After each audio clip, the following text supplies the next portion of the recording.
Hey everyone, today I just wanted to do a short video from my experience as a healed, fearful avoidant who still has those traits that sort of stay with you even after you're healed as part of your personality, about this sort of out of sight, out of mind experience. And I'll explain a little more what I mean by that.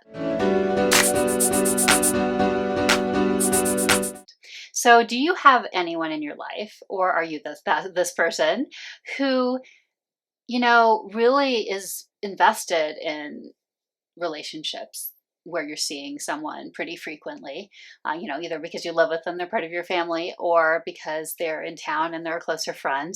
Um, Maybe even someone who, is long distance, but you're talking with pretty regularly, or doing Zooming with pretty regularly. Um, and then you have other people in your life, or you're one of these people in this person's life who, if you haven't seen them as long, they seem like they just disappear. So, you might have gotten into a little bit of a pattern where there was a little more time between when you could do things regularly together. And it's kind of like they feel like they disappear. So, a couple ways just to start with from the bigger perspective before I go into my own perspective on this, to nuance it a little bit, um, is some things about fearful avoidance, right? So, first of all, fearful avoidance often, it's not just that they go more anxious and then more dismissive in their relationship with their attachment figure, who's often their partner, when they're an adult, but they can also be more dismissive with the people who aren't as much part of their regular life as well. So they can sort of be just more dismissive leaning with some people and more anxious leaning with other people. So some of it can be that.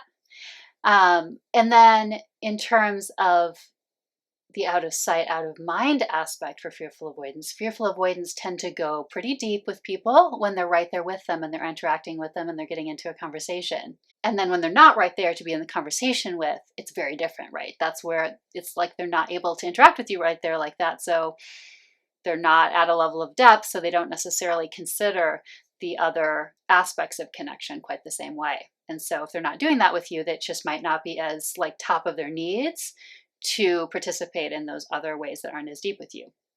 So now to go a bit into my perspective on this. And really I'm bringing this up because I think, it sounds almost colder just from the abstract than it is.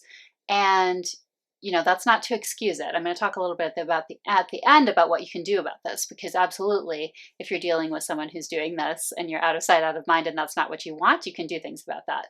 You don't just have to have that relationship with them if you don't like it.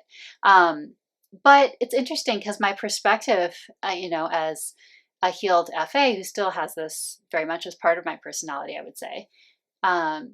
For me, part of the reason I never realized that I was doing this or this would be a problem with anyone else was because, as we often do, we assume things from our own stance and then we think it's true for everyone else and we don't even know we're doing it. And so for me, I just assumed, oh, well, there's just people who, we've had this close depth of conversation and I can just pick up with them at any time to that depth. There's some truth to that. We think of that, right? It's, I think it's in popular culture even portrayed that way, that can be the case. It's like someone who you were close to and you can get right back into that closeness. So I just sort of assumed it was all because of that kind of thing. Like we've been close. Oh, we can just pick it right back up. But the problem with that, right, is that does kind of ignore that there is a kind of cultivating with relationships that can need to be done depending on the other person too. I think it's possible that someone who feels that very similarly to me and then myself could both do that, not see each other for a long time, not worry about the cultivating in the other ways, and then just go back into those depth experiences every so often and we both be fine. But not everyone is going to be the same as you in that regard.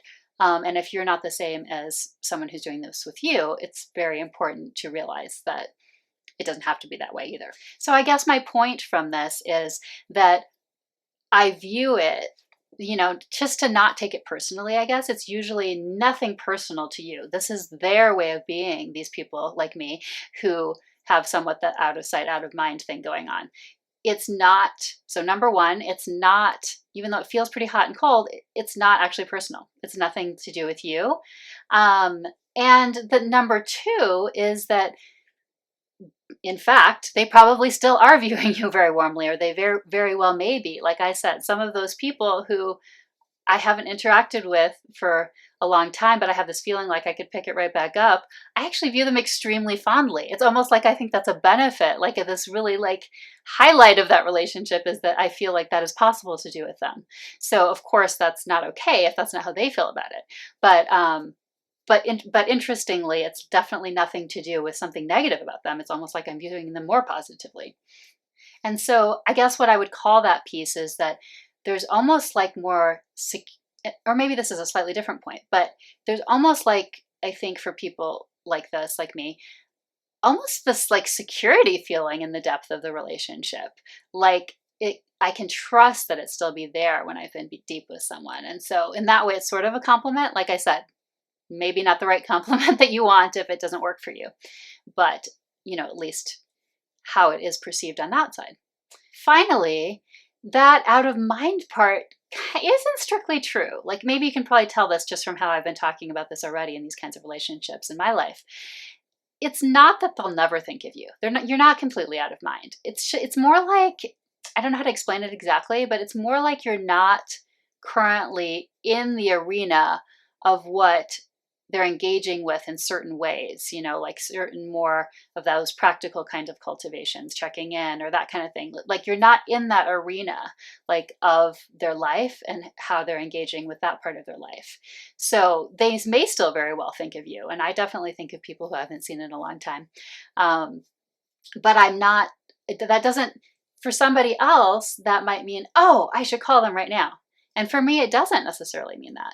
It could mean it ever, but usually that is more that moment when I think, oh, we haven't talked in forever, but isn't it nice that I still, feel so close to them anyway.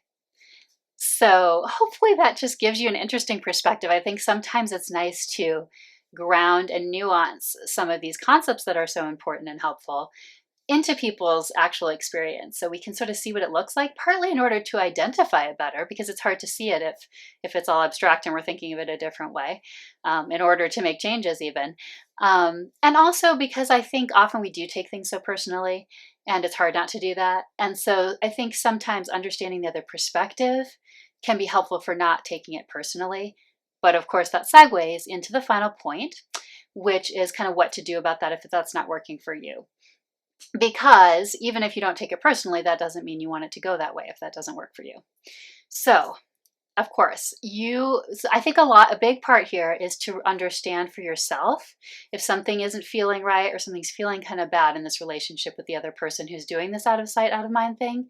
First, understanding yourself. So you want to understand why are you feeling this way about it?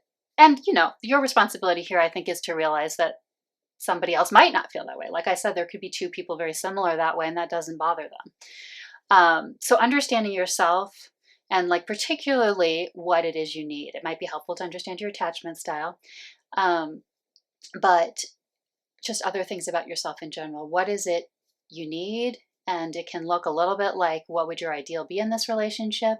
Knowing that you'd probably compromise if you're going to approach that. And then, so after understanding yourself, the next part is to actually communicate that, because I can guarantee you all those years, before I started to understand this a little better with the out of sight, out of mind, like I said, people assume things from their own perspective. We can't almost help it. And, even if we think we're very empathic or we understand psychology really well, it's very hard not to make assumptions we don't see are there about that other people are just experiencing the world and what they want in the same way.